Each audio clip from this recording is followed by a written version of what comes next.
তাদেরকে অ্যাটাক করার জন্য, এই যে মানে তাদেরকে ডিহিউম্যানাইজ করার জন্য, মানে মুসলমান মানেই তুমি আতঙ্কবাদী, এইরকম ভাবে লোককে ট্যাগিং করা, লেভেল করা, এটাই হচ্ছে বিজেপির রাজনীতি। তারপর থেকেই বলা হচ্ছে সিএ এনআরসি করে মুসলিম তারাবো, মুসলিম মানে আজকের দিনে তো আমাদের মাননীয় বিরোধী দলনেতা শুভেন্দু অধিকারী তিনি তো প্রায় সরলীকরণ করে দিয়েছেন, মুসলিম মানেই বাংলাদেশি অথবা রোহিঙ্গা। সেখান থেকেই বোঝা যাচ্ছে যে এসআইআর একটা পদক্ষেপ যেটা দিয়ে মুসলিমদের তারা তাড়াতে চাইছে, তারা নাগরিকত্ব কেড়ে নিতে চাইছে। একটা দুর্বিষহ পরিস্থিতি তৈরি করা হয়েছে।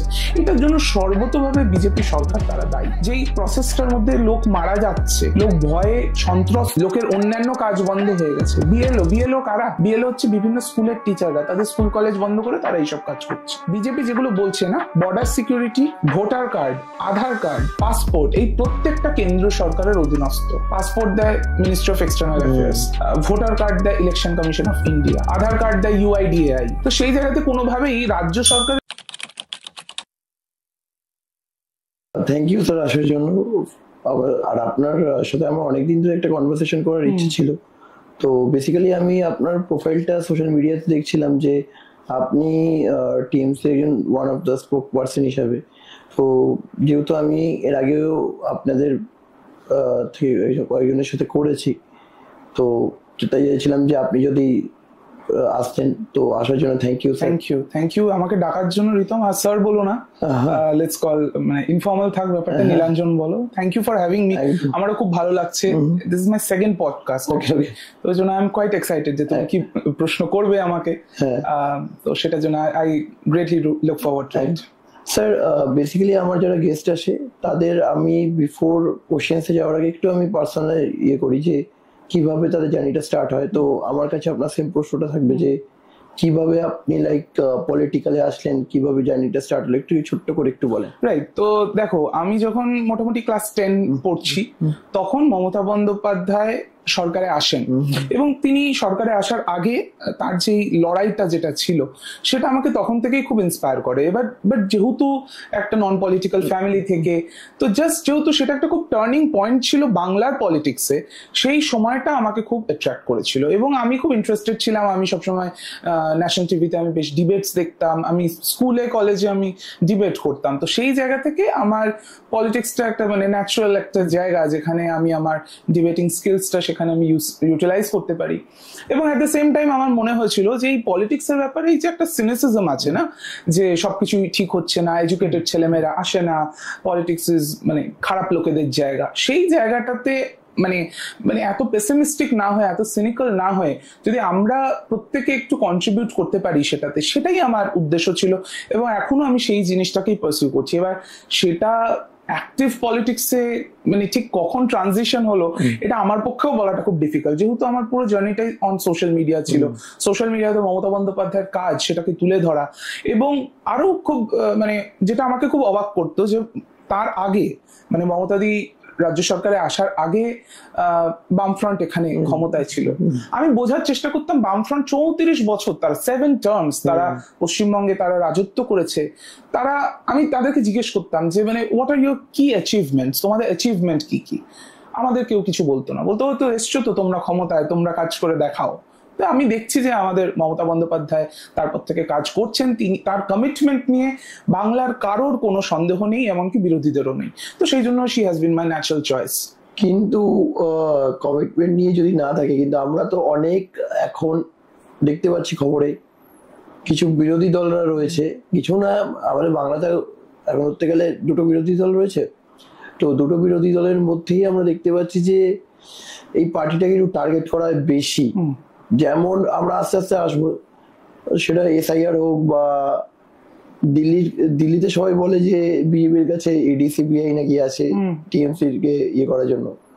এটা কেন? যদি সবকিছু ঠিকঠাক হতো তাহলে এটা ব্যাপারটা কেন? এখানে আমার যেটা মনে হয় যে তুমি যে ইডি সিবিআই এর জায়গাটা যেটা বললে, যদি কোথাও কোনো কারাপশন হয়ে থাকে, ইডি সিবিআই আজকের দিনে ইডি মানে বামফ্রন্ট আমলে ইডি বলে কোনো সংগঠন ছিল না, তো তারা তাদের কাজেরও কোনো ব্যাপার নেই। আর বামফ্রন্ট আমলে কিভাবে মানে করাপশনটা হতো সেটা ইনস্টিটিউশনালাইজড এবং সেই জিনিসটা মানুষজন জানে, সেই জন্যই তারা তাদেরকে প্রত্যাখ্যান করেছে।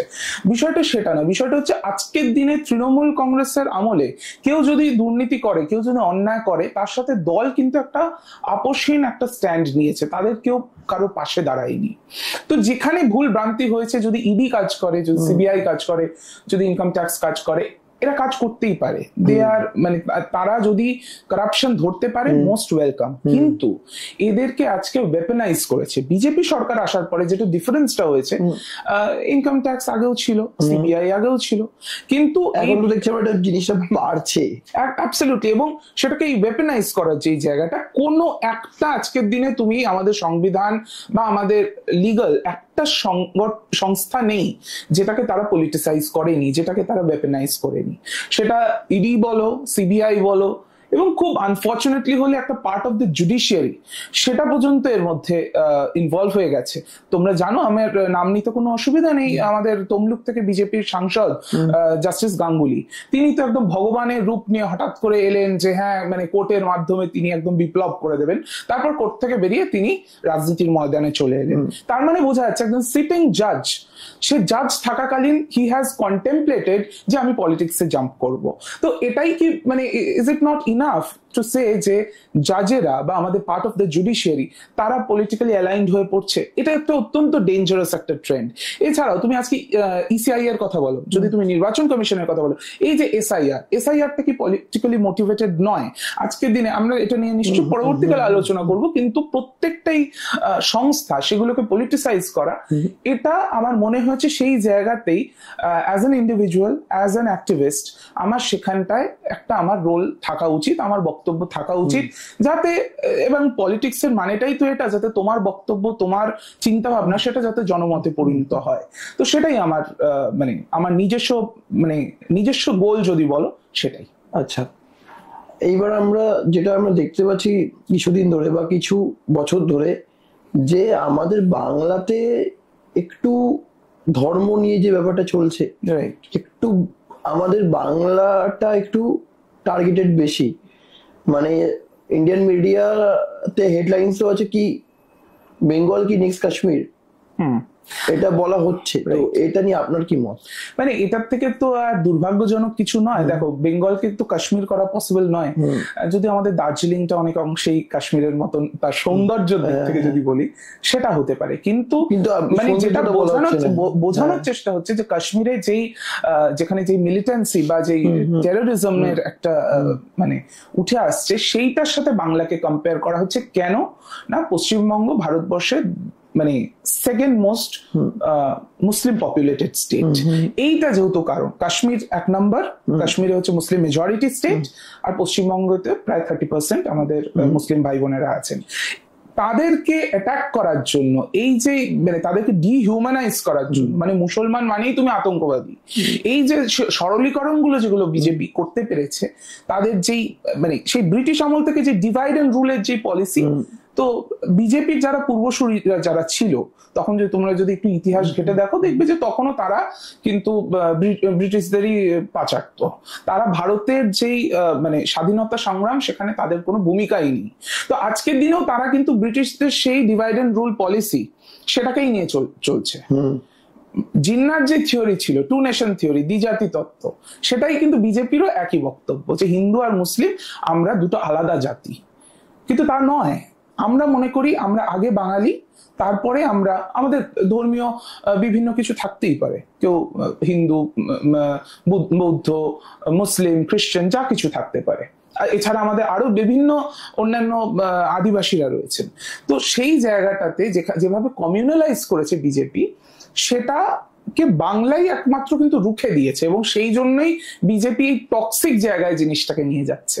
কাশ্মীর নিয়েও আজকের দিনে তারা এরকম কথা বলে না, একটা টাইমে বলতো যে কাশ্মীর তো মানে কাশ্মীরের লোকেরা সব পাকিস্তানপন্থী, এইরকম ভাবে লোককে ট্যাগিং করা, লেবেল করা, এটাই হচ্ছে বিজেপির রাজনীতি।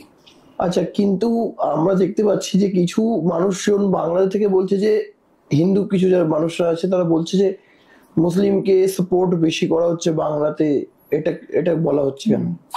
এটার কোনো যৌক্তিকতা আমি দেখি না। মানে এমন কোন জিনিসটা রাজ্য সরকারের তরফ থেকে বা মমতা বন্দ্যোপাধ্যায় সরকারের তরফ থেকে করা হয়েছে যেটা কিনা এক্সক্লুসিভলি মুসলিমের জন্য? এটা যদি বিজেপির বন্ধুরা আমাদের একটু মানে গুনিয়ে দিতে পারে যে এই এই জিনিসগুলো তৃণমূল কংগ্রেস সরকার শুধুমাত্র মুসলিমদের জন্য করেছে, ঠিক আছে। হ্যাঁ, মুসলিম ছাত্রছাত্রীদের জন্য ঐক্যশ্রী বলে একটা প্রকল্প রয়েছে, তাদের জন্য আলিয়া বিশ্ববিদ্যালয় আছে, তো তাদের ডেভেলপমেন্টের জন্য রাজ্য সরকার কাজ করেছে। তারা যেহেতু তারা মাইনরিটি, তাদের ডেভেলপমেন্টের জন্য তো রাজ্য সরকারের একটা মাইনরিটি ডিপার্টমেন্ট রয়েছে, সেখান থেকে যে কাজগুলো করা হয়।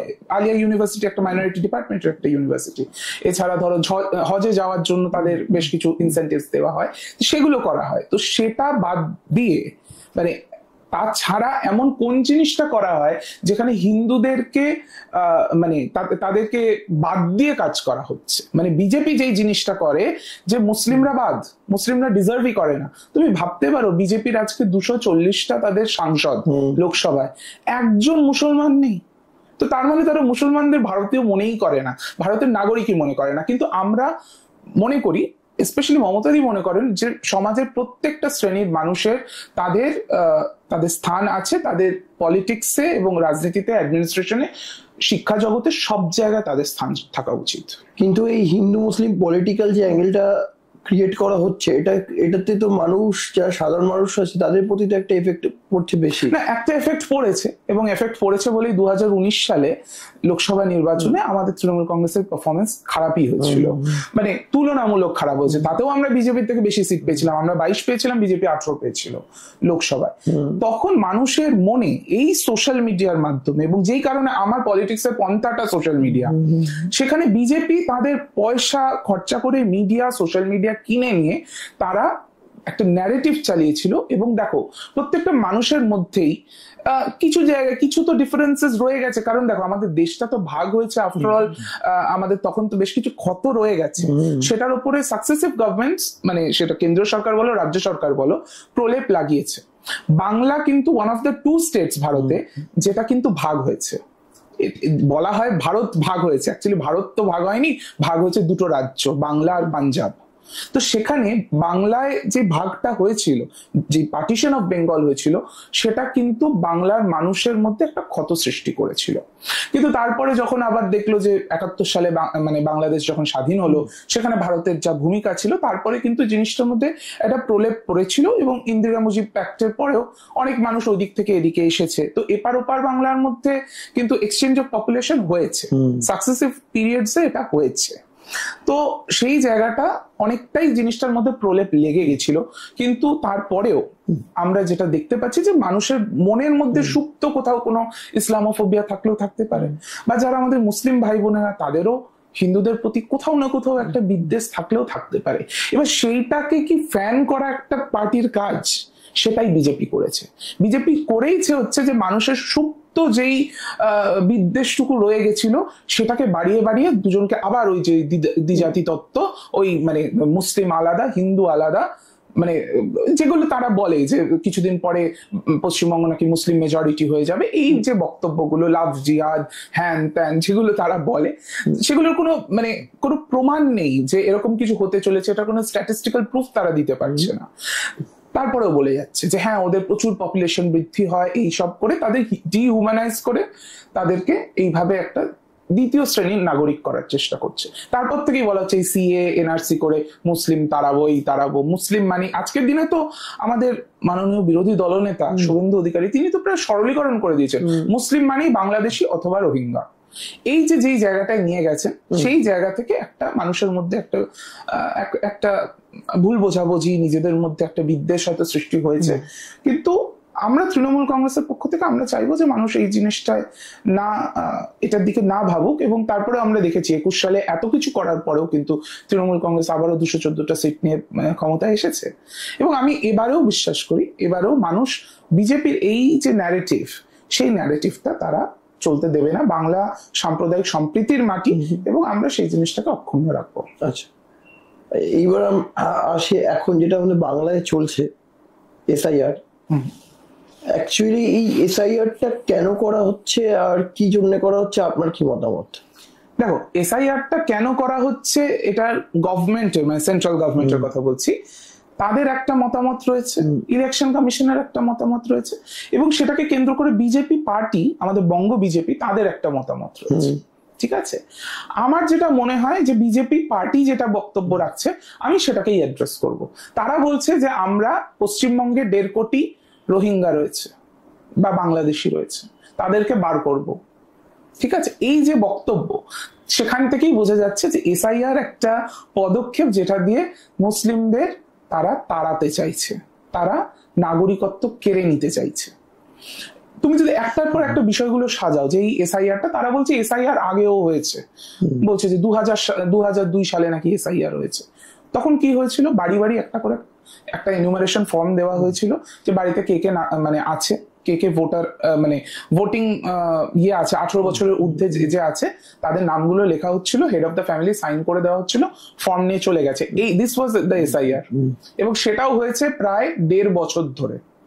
2000 সালে 2001-এ সেন্সাস হয়েছিল, আর 2002-তে এইটা বেরিয়েছে। মানে ওই টাইমটায় সেন্সাস আর এই এসআইআর, তখনকার যেটা সো কল্ড এসআইআর, সেটা কিন্তু এইভাবে একসাথে হয়েছিল। আজকের দিনে কি করা হচ্ছে না, তোমার বাড়িতে ফর্ম দিয়ে যাওয়া হচ্ছে, বলছে যে 2002 সালে তোমার নাম আছে কিনা দেখাও, 2002 সালের ভোটার লিস্টে নাম আছে কিনা দেখাও, নিজের না থাকলে মা বা বাবার দেখাও, নাহলে দাদু কি দিদার দেখাও। এই তো হচ্ছে আজকের দিনে।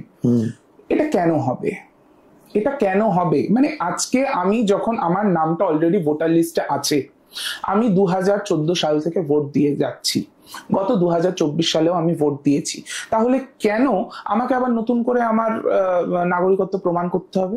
আর ইলেকশন কমিশনের কোনো অধিকারই নেই নাগরিকত্ব নিয়ে প্রশ্ন করা। এই কাজটা হচ্ছে হোম মিনিস্ট্রির। হোম মিনিস্ট্রি নাগরিকপঞ্জি তৈরি করতে পারে, যেটাকে এনআরসি বলে, কিন্তু ইলেকশন কমিশনের কোনো অধিকারই নেই। তারপরেও তারা এই অনধিকার চর্চাটা করছে। তারা বলছে আমরা আধার কার্ড মানবো না, কিছু মানবো না। আমরা কি মানবো না, 2002 সালে তোমার নাম থাকতে হবে, না হলে দেখাও পাসপোর্ট, না হলে দেখাও এই সেই করে, হিয়ারিং হবে, হ্যান ত্যান। আচ্ছা তুমি বলো, একজন আমাদের মানে অনেক তো এরকম ধরো 40-50 বছর যাদের বয়স, তাদের যদি নামটা না থাকে, তাদের ধরো শিক্ষাগত যোগ্যতাও অতটা নেই, তারা কি একজন একটা আইএএস অফিসারের সামনে হিয়ারিং, এই যে তুমি আমি যেরকম কথা বলছি, এই কনফিডেন্স নিয়ে তারা বলতে পারবে? তারা হয়তো আমতা আমতা করবে, তারা হয়তো ভয় পেয়ে যাবে, তখনই তাদের নামটা কেটে দেওয়ার একটা চিন্তা। তারপরেই আবার সব রাজ্য সরকারগুলোকে কেন্দ্র সরকার নির্দেশ দিয়েছে, হোম মিনিস্ট্রি নির্দেশ দিয়েছে, জায়গায় জায়গায় তোমরা ডিটেনশন ক্যাম্প বানাও। তার মানে বুঝতে পারছো, দেখো অমিত শাহ একবার ওই বলেছিল না, ক্রোনোলজি সামজিয়ে। তো বাংলার মানুষ যথেষ্ট স্মার্ট, তারা কিন্তু ক্রোনোলজিটা বুঝতে পারছে। তারা চাইছেই হচ্ছে যে এসআইআর এ, তারা এনআরসিটা করতে দেয়নি মমতা বন্দ্যোপাধ্যায়, এই এসআইআর এর নাম করে তারা ব্যাকডোর দিয়ে এনআরসি করতে চাইছে। এটাই তাদের পুরো লক্ষ্যটা, পুরো ক্লিয়ার। দেখো এটা হয়তো তোমাকে আমাকে এফেক্ট করবে না, কিন্তু উই বিলং টু একটা সো কল্ড একটা, মানে তুমি যদি একটা লার্জার পপুলেশনের তুলনায় আমরা এলিট বলতে পারো। তো সেই জায়গায় দাঁড়িয়ে মানে we cannot be representative of the society. সোসাইটিটাকে যারা রিপ্রেজেন্ট করে সেই মানুষগুলোকে কিভাবে যে তাদেরকে হেনস্থা করা হচ্ছে। আর আমাদের তো তবু এনিউমারেশন ফর্ম এসছে, কতজন যারা 2024 সালে ভোট দিয়েছে তাদের এনিউমারেশন ফর্ম আসেনি বাড়িতে। কত মানুষ সুইসাইড করেছে বিগত কিছুদিনে, বিএলওরা কাজের চাপে সুইসাইড করছে, বিএলওরা কেউ কেউ হার্ট অ্যাটাক করে মারা যাচ্ছে। তো এই যে একটা দুর্বিষহ পরিস্থিতি তৈরি করা হয়েছে, এটার জন্য সর্বতভাবে বিজেপি সরকার তারা দায়ী, এটা আমাদের কাছে একদমই ক্লিয়ার। আচ্ছা, তো আরেকটা যে বিষয়টা হচ্ছে যে এই পুরো জিনিসটার মাধ্যমে তারা কিন্তু আমাদের মূল যে ইস্যু, আনএমপ্লয়মেন্ট, বেকারত্বের হার বাড়ছে, আমাদের মানুষজনের মানে চাকরি হচ্ছে না, আমাদের রুপি মানে আমাদের যেটা কারেন্সির হার কমে যাচ্ছে। ঠিক আছে, মানে আমাদের $1 সমান এখন 90 রুপি। তো তাহলে সেই জায়গাতে দাঁড়িয়ে মানে আমাদের মূল যে ইস্যুস গুলো, যেগুলো মানুষের ডিসকাস করা উচিত, তার থেকে একটা মোড় ঘোরানোর একটা ফন্দি, সেটাই। আচ্ছা, কিন্তু আমরা দেখতে পাচ্ছি যে এসআইআর হওয়াতে মানে খবরের দেখছি যে অনেকজন বাংলাদেশী রয়েছে যারা বাংলাদেশ যাচ্ছে, ইলিগালি ভাবে ছিল, সেটাও কিন্তু আমরা দেখতে পাচ্ছি। তো এটা যদি হয়ে থাকে সেটা তো ভালো, আমি মনে করি, যদি চিহ্নিত করা যায়। কিন্তু আমার বক্তব্য হচ্ছে তার জন্য এসআইআর করে এত মানুষকে, বাংলার বাদ বাকি 7 কোটি মানুষকে মানে জ্বালাতে হবে কেন? তোমরা ডিটেকশনটা তোমরা এত বড় একটা প্রসেস করে করতে হবে, যেই প্রসেসটার মধ্যে এত কোটি কোটি টাকা খরচা, যেই প্রসেসটার মধ্যে লোক মারা যাচ্ছে, লোক ভয়ে সন্ত্রস্ত, লোকের অন্যান্য কাজ বন্ধ হয়ে গেছে। বিএলও কারা? বিএলও হচ্ছে বিভিন্ন স্কুলের টিচাররা, তাদের স্কুল কলেজ বন্ধ করে তারা এইসব কাজ করছে। তো সেই জায়গাতে আমি বলছি যে যেই মানে খুব মাইনিউট যে সংখ্যার মানুষ যারা কিনা ভয়ে পালাচ্ছে, তো তাদেরকে তো অ্যারেস্ট করা উচিত। আর আমার সেকেন্ড প্রশ্ন হচ্ছে তারা ঢুকলো কিভাবে? এসআইআর হওয়াতে তারা তো ধরা পড়ছে না। অবশ্যই না, আমি বলছি সেটা ভালো, এটা একটা একমাত্র এটাই ভালো জায়গা যে যারা ইললিগাল বাংলাদেশি বা মানে যাদের ভোটার হওয়ার কথা নয়, যারা ও পার থেকে, কারণ দেখো ভারত বাংলাদেশের মধ্যে একটা আমাদের পোরাস বর্ডার আছে, আমাদের বর্ডারটা কিন্তু সম্পূর্ণভাবে কাঁটাতারের বেড়া দিয়ে ঘেরা নয়। তো আমার প্রশ্ন হচ্ছে তাহলে তো বর্ডারের সিকিউরিটি দেওয়ার জন্য যাদের দায়িত্ব, বর্ডার সিকিউরিটি ফোর্স বিএসএফ তো তার মানে তাদের দায়িত্বে ফেল করেছে। আর বিএসএফ এর কাজ কিন্তু শুধুমাত্র বর্ডার পাহারা দেওয়া নয়, তাদের এই কেন্দ্র সরকারি বর্ডার থেকে 50 কিলোমিটার তাদের জুরিসডিকশন করে দিয়েছে। অর্থাৎ বর্ডারের 50 কিলোমিটারের মধ্যে যদি কোনো ইললিগাল ইমিগ্রেন্ট, যদি কোনো অবৈধ অনুপ্রবেশকারী ধরা পড়ে, তাদেরকে কিন্তু তারা অ্যারেস্ট করতে পারে, অ্যারেস্ট করে প্রশাসনের কাছে তুলে দেবে, প্রশাসন তারপরে তাদের ডিপোর্ট করা বা যা যা প্রসিডিংস আছে সেটা তারা করবে।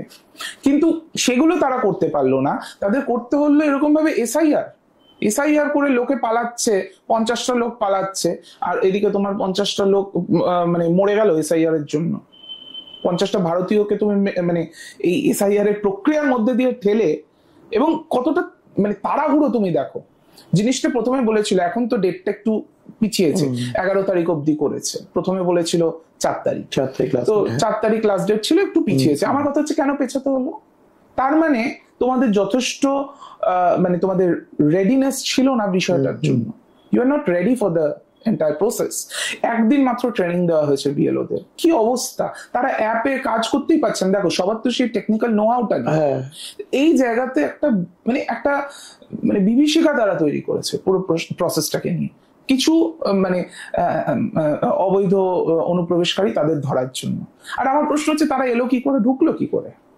কে পাহারাটা তো দাও তোমরা, তার মানে তোমরা অপদার্থ, এটা নিজেদের অপদার্থতাটা স্বীকার করছো তোমরা। না কিন্তু এখানে তো কোনো যদি এখন আন্ডারগ্রাউন্ড থেকে যদি আসে, ওপেন রাস্তা থেকে না আসে, এখানে তো বিএসএফ এর কিছু করার না, আন্ডারগ্রাউন্ড থেকেও আসতে পারবে না, আকাশ থেকেও টপকাতে পারবে না, একমাত্র বর্ডার ক্রস করেই ঢুকতে পারে। আরেকটা হতে পারে অন্য কোনো স্টেটের বর্ডার দিয়ে ঢুকেছে, ধরো আসাম দিয়ে ঢুকেছে, আসামেও তো ইন্ডো বাংলা বর্ডার, সেখানেও তো বিএসএফ পাহারা দেয়, তার মানে তোমার ওখানেও তোমার বিএসএফ ফেল করছে বা আসাম রাইফেলস ফেল করছে। আমার বক্তব্য হচ্ছে দুটো রাষ্ট্র, দুটো সেপারেট কান্ট্রিজ, তাদের বর্ডারের যে বিষয়টা, সেই সিকিউরিটিটা দেওয়া কেন্দ্রীয় সরকারের কাজ। তারা সেটাকে অ্যাড্রেস না করে তারা রাজ্য সরকারের বিষয়গুলোর মধ্যে হস্তক্ষেপ করছে, ল অ্যান্ড অর্ডারে হস্তক্ষেপ করছে। বলছে নাকি পশ্চিমবঙ্গে 1.5 কোটি রোহিঙ্গা এসে গেছে। আমাদের ইউনাইটেড নেশনস বলছে সারা বিশ্বে মেরে কেটে 15 লক্ষ রোহিঙ্গা আছে সারা বিশ্বে। মানে মেজর মানে রোহিঙ্গারা কোত্থেকে এসছে, তোমার বার্মার রাখাইন স্টেট থেকে। তো এই রাখাইন থেকে বা আরাকান ভ্যালি যেটাকে বলে, আরাকান ভ্যালিতে মেরে কেটে 10-15 লক্ষ রোহিঙ্গা ছিল, তারাই বাংলাদেশে ঢুকেছে। বাংলাদেশ থেকে তারা এদিকে আসতে পারে, তাই তো?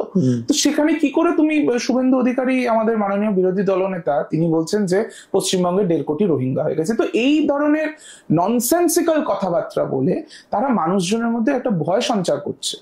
দেখো আমি এটা না হয় পড়েছি, আমার না হয় সেই সময়টা আছে, আমি ব্যাপারটা আমি রিসার্চ করে দেখেছি যে ইউনাইটেড নেশনস বলছে যে সারা বিশ্বে 15 লক্ষ রোহিঙ্গা।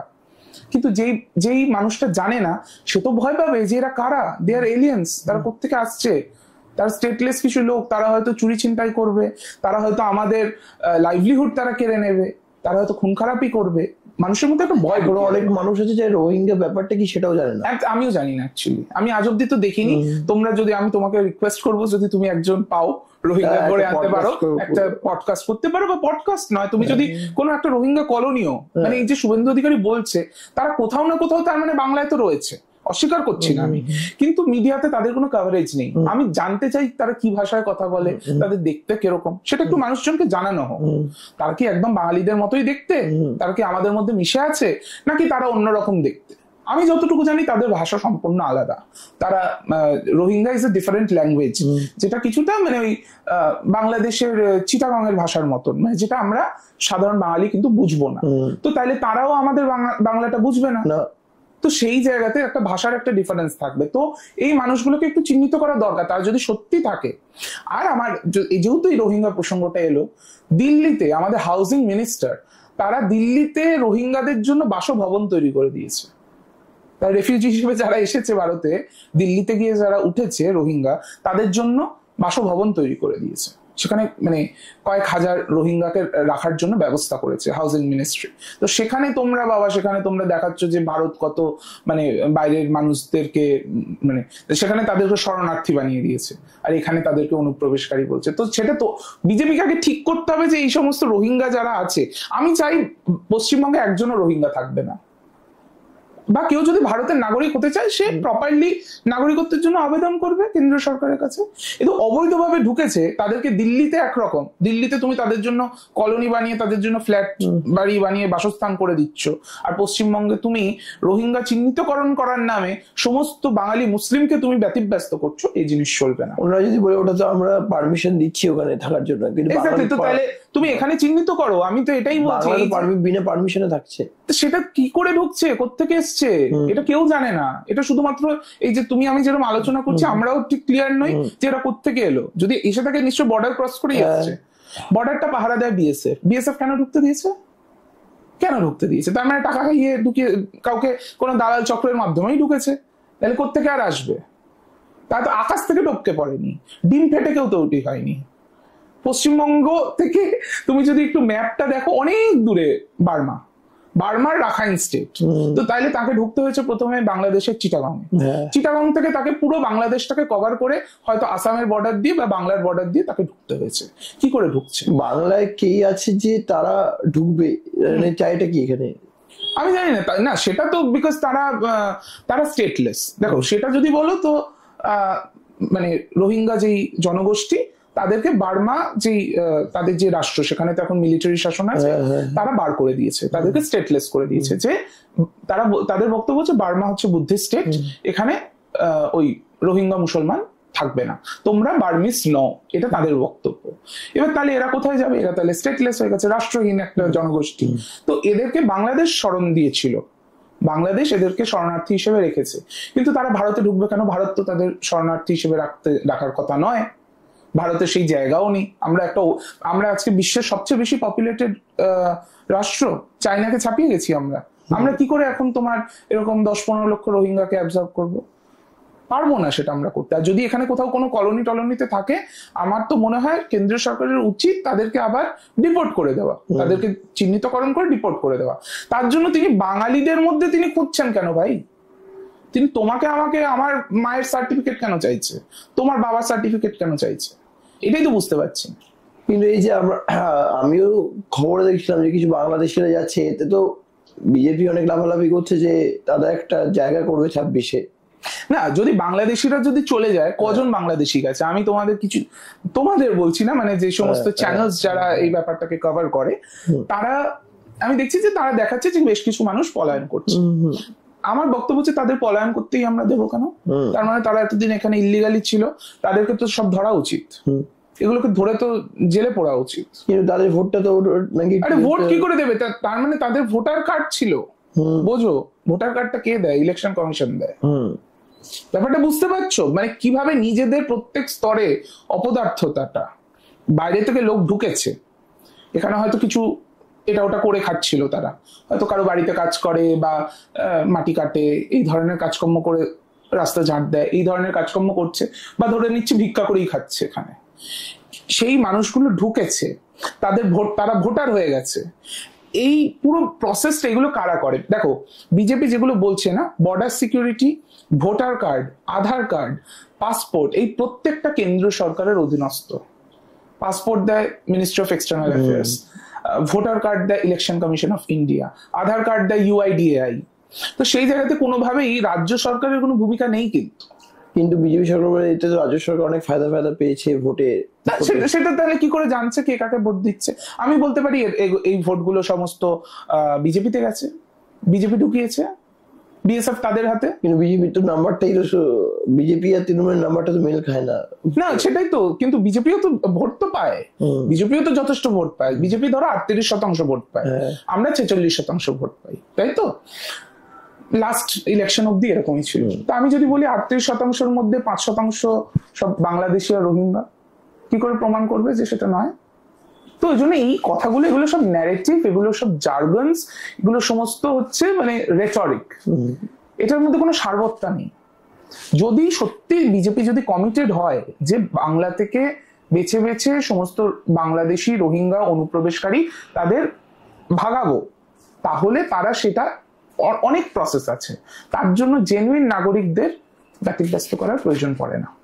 আচ্ছা, তার নতুন আজকে যারা, আমার বক্তব্য হচ্ছে বিজেপি তো সরকারে আছে বিগত, তাদেরও তো 11 বছর হয়ে গেছে, 12 বছর হতে চললো। তো এই এতদিন ধরে তারা নতুন যে ভোটার গুলো হয়েছে সেখানে তারা কোনো ছাঁকনি লাগাতে পারেননি কেন? তারা কি মেকানিজম তারা তৈরি করেছিলেন? তার মানে তারা করতে পারেননি, বিষয়টা তারা ফেল করেছেন, এবং সেই জন্যই তারা বারবার, এবং এটা তাদের একটা ন্যারেটিভ যে তৃণমূল কংগ্রেস হচ্ছে বাংলাদেশিদের ভোটে যেতে, এটা একটা ন্যারেটিভ চালিয়ে দিচ্ছে, সারা ভারতবর্ষে এরকম চলছে যে দিদি নাকি বাংলাদেশিদেরকে প্রোটেক্ট করছে। কিন্তু এইটা আমি যদি উল্টোটা বলি যে বিজেপি বাংলাদেশিদের ভোটে যেতে, এবং আমি তোমাকে বলছি সবসময় বাংলাদেশি মানে আমরা মুসলিম ভাবছি, যারা বাংলাদেশ থেকে বিতাড়িত হয়ে পারসিকিউটেড হয়েছে, সেখানে তো বাংলাদেশ তো মুসলিম মেজরিটি রাজ্য, সেখানে তো রাষ্ট্র, সেখান থেকে তো অনেক হিন্দু বাঙালি তারা তো এখানে এসেছে, তারাও তো ইল্লিগাল মাইগ্রেন্ট, ঠিক? তারাও তার মানে অনুপ্রবেশকারী, এবং তারা কাদের ভোট দেন? তারা সব বিজেপিকে ভোট দেন। এই যে বিস্তৃত বনগাঁ, উত্তর 24 পরগনা, রানাঘাট, এই জায়গাগুলো কারা ভোটে যেতে ভাই? এখানে বিজেপি ভোটে যেতে। অনেক অংশের বাঙাল, আমি নিজেও বাঙাল, আমি বাঙালদের এগেনস্টে কিছু বলছি না, কিন্তু বাঙালদের তুমি যদি একটা ক্রস সেকশনাল স্টাডি করো, তারা বেশিরভাগ বিজেপির ভোটার। তার মানে ওপার বাংলার মানুষ যারা এসেছে তাদের একটা মেজর সংখ্যা বিজেপিকে ভোট দেয়। তো এবার তাদের মধ্যেও তুমি এখন মানে সেইটা চেক করছো যে তারা ভারতীয় না বাংলাদেশি, তারা ডি ভোটার কিনা। তুমি মতুয়াদের গিয়ে কোয়েশ্চেন করছো, তুমি মতুয়াদের গিয়ে তুমি আজকে কি মুসলিম বলবে? যেটা আজকে হচ্ছে, এই করে সেই মতুয়াদের থেকে 200 টাকা 500 টাকায় তাদেরকে কি নাকি মতুয়া সার্টিফিকেট দিচ্ছে, কার্ড দিচ্ছে মতুয়া। তো এইভাবে একটা জিনিসটাকে একটা বিজনেসে রূপান্তরিত করেছে, এবং মানুষের যেগুলো রিয়েল ইস্যুস তার থেকে মোড় ঘোরানোর চেষ্টা। আচ্ছা, এবার আসছি যেটা বিজেপি, তো যদি ডিফেন্স ফেলিয়ার বিজেপিরা, কিন্তু আমরা তো বিজেপিকে দেখেছি তাদের মানে সেন্ট্রালের ডিফেন্স তাদের খুব স্ট্রং, এখন ইন্ডিয়ার ডিফেন্স খুব স্ট্রং দেখেছি আমরা। হ্যাঁ, ওই জন্য পুলওয়ামা হলো, ওই জন্যই দিল্লিতে 2 দিন আগে আমরা দেখলাম যে একটা মানে ইন্ডিয়া গেটের সামনে একটা বিস্ফোরণ হলো। তো এই তোমার এই বক্তব্যটার আমি পুলওয়ামা পর কাউন্টার অ্যাটাক দেখেছি আমরা। কাউন্টার অ্যাটাক তো এর আগেও হয়েছে ভাই, সেটা তো এর আগেও হতো। দেখো ভারতীয় যেই মিলিটারি, তাদের যা ক্যাপাবিলিটি, সেটা নিয়ে আমার কোনো বক্তব্য নেই, কিন্তু বিজেপি সরকার তাদেরকে কি ঠিকভাবে কাজ করতে দিয়েছে? কিন্তু কংগ্রেসের আমলে যখন 26/11 হলো, তখন তো আমরা যেটা এখন আমরা রাতারাতি অ্যাকশন দেখতে পাই, তখন তো আমরা আমেরিকার কাছে যাওয়া হতো, আগে তো শুধু আমেরিকার কাছে যাওয়া হতো, হেল্প চাওয়া যায়। এখনো তো আমি শুনছি যে ডোনাল্ড ট্রাম্প নাকি ফোন করে যুদ্ধ থামিয়ে দিয়েছে, নরেন্দ্র মোদী তো সত্যিই থামিয়ে দিলেন। ডোনাল্ড ট্রাম্প স্বীকার করছে না, স্বীকার করছে না, তিনি তো বলছেনও না যে আমি সত্যি ফোন করেনি, এটাও তিনি বলতে পারছেন। ঠিক আছে, তারপরে ট্রাম্প যখনই 50% ট্যারিফ লাগিয়ে দিল, তখন আবার মানে আস্তে আস্তে ব্যাপারটাকে মেটানো হলো। একবারের জন্য আমাদের নরেন্দ্র মোদী সেই মানে সেই স্ট্রেংথটা দেখাতে পারলেন না, যে তিনি বললেন যে না, ভারতবর্ষ নিজের স্ট্যান্ড নিজে নিয়েছে। আমরা তো চাই দেশ নিজের স্ট্যান্ড নিজে নেবে, আমরা কেন আমরা আমেরিকার দ্বারা আমরা ইনফ্লুয়েন্সড হব? আর দেখো তোমার এই ন্যাশনাল সিকিউরিটি যে ব্যাপারটা, এই বিষয়ে আমার দল সর্বভারতীয় তৃণমূল কংগ্রেসে একটা স্ট্যান্ড আছে, যে যারা আমাদের কেন্দ্র সরকারে থাকবে তারা যে স্ট্যান্ড নেবে আমরা তাদের সাথেই থাকবো, এটা আছে। কিন্তু তার মানে এটা নয় যে আমরা এই ব্যাপারটাকে আমরা দেখতে পাচ্ছি না যে বিজেপি সরকার বারবার এই অ্যাটাক গুলো যে হচ্ছে, যখনই হচ্ছে সেটাকে নিয়ে একটা কিন্তু বারবার একটা হিন্দু মুসলিমের দিকে নিয়ে যাওয়ার চেষ্টা করছে। কিন্তু যারা অ্যাটাক করে তাদের আমরা প্রচুর প্রায় দেখেছি অর্ধেক সব মুসলিম জিনিসটা। এটা তোমার, তাদেরকে তুমি মুসলিম কি করে বলে? তারা তো আতঙ্কবাদী। কিন্তু তাদের মানে জনারটা তো মুসলিম না। তারা, তাদের বক্তব্য যে তারা ইসলামে বিলিভ করে। কিন্তু আমরা দিল্লিতে যে ডাক্তার যেটা হলো তার সাথে ছাড়া পেয়ে গেছে। দেখো ব্যাপারটাকে তুমি এখানে যদি, এটা অবশ্যই ইসলামিক টেরোরিজম, এটাকে আমি অস্বীকার করছি না। আমরা হিন্দু টেররিস্ট কম দেখি, মুসলিম টেররিস্ট বেশি পাওয়া যায়, সেটা আলাদা বিষয়, সেটা একটা সম্পূর্ণ আলাদা বিষয়। আমার বক্তব্য হচ্ছে যারা টেররিস্ট, তার মানে তুমি বলতে চাইছো যে টেররিস্টদের মধ্যে বেশিরভাগ মুসলিম, এটা বলতে চাইছো। এর অপোজিটটা ট্রু নয় যে সমস্ত, তার মানেই তুমি মুসলিম মানেই টেররিস্ট, এই দাগিয়ে দেওয়াটা আমরা ঘোরতর বিরোধী। কিন্তু আমরা এটা দেখেছি যে মুসলিমদের সাথে যদি আমরা কিছু কথা বলতে যাই, তাদের ওয়ার্কটা এমন একটা থাকে যে আতঙ্ক ক্রিয়েট করার একটা ব্যাপার থাকে। এটা বললাম আমাদের মধ্যে এই একটা জিনিস ঢুকিয়ে দিতে পেরেছে বিজেপি। আমরা একটা টাইপের লেবেল করে ফেলেছি। কলকাতায় বসে বাচ্চার কাছে গিয়ে কথা বলতে যদি যাই কিছু, না আমার তো কলকাতার বেশ কিছু আমার তো বড় বাজারে গিয়ে কথা বলতেও অসুবিধা হয়, সেখানেও তো এরকম মুখ দিয়ে গুটকা পড়ছে, আমার তো সেই মানুষগুলোকে নিয়েও অসুবিধা হয়। তাদের যদি কথা বলতে যাই, কোন বিরোধী করতে গিয়ে আমাকে তো আমি থাকবো কিনা কি না, সেরকম কিছু ব্যাপার নাই। এই সমস্ত ব্যাপারটাই হচ্ছে একটা কি বলবো, আমাদের একটা মাইন্ডসেট ক্রিয়েট করে দিয়েছে। এবং কিছু আমাদের মনের মধ্যে সুপ্ত যে বিষয়গুলো ছিল, সেগুলোতেই বিজেপি আরো বেশি বেশি করে প্যান্ডার করেছে, যেটাকে বলে। তারা বলতে চেয়েছে হ্যাঁ তুমি মুসলিম, তুমি তার আতঙ্কবাদী, তুমি ভারতীয় নও। কিন্তু আজকে ভারতবর্ষে যারা মুসলিম, তারা কোনো না কোনো সময় তারা হিন্দু ছিল, সবাই।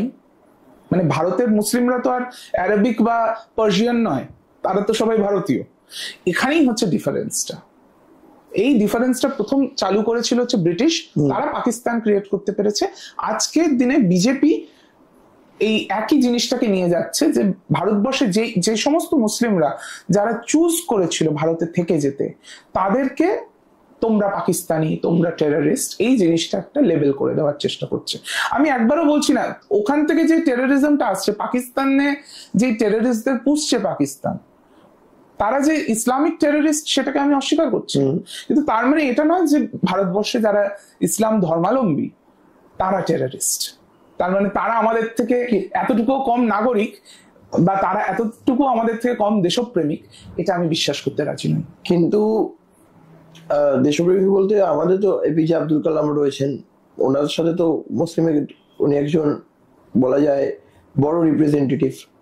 বাট আর কোন এরপর কিন্তু আমরা কোন আর এপিজি প্রচুর তুমি যদি নেতাজি দেখো, নেতাজির যারা কমান্ডার ছিলেন তার মধ্যে অনেক মুসলিম ছিলেন। তো সেই জিনিসটা রয়েছে আমাদের রিসেন্ট টাইমসে। কিন্তু এপিজে আব্দুল কালামের পর আর আমরা কোনো ওরকম মুসলিম কিন্তু আমরা ভারতে দেখিনি। সেটা কারণ সেটা আমাদের দেখতে দেওয়া হচ্ছে না। সেরকম কোনো লিডারশিপ যদি তুলে না আনা হয় তাহলে কি করে হবে? আজকে কাশ্মীরের যিনি চিফ মিনিস্টার ওমর আব্দুল্লাহ, তার থেকে তুমি মুখে একটা তুমি অপশব্দ শুনেছো যখন এই পুলওয়ামার অ্যাটাক হয়েছিল? তিনি একজন ভারতের একজন চিফ মিনিস্টার, এটা বুঝতে হবে। তিনি কিন্তু সর্বতভাবে কেন্দ্র সরকারের সাথে তিনি তার সহযোগিতা করেছেন এবং তিনি কাজ করেছেন।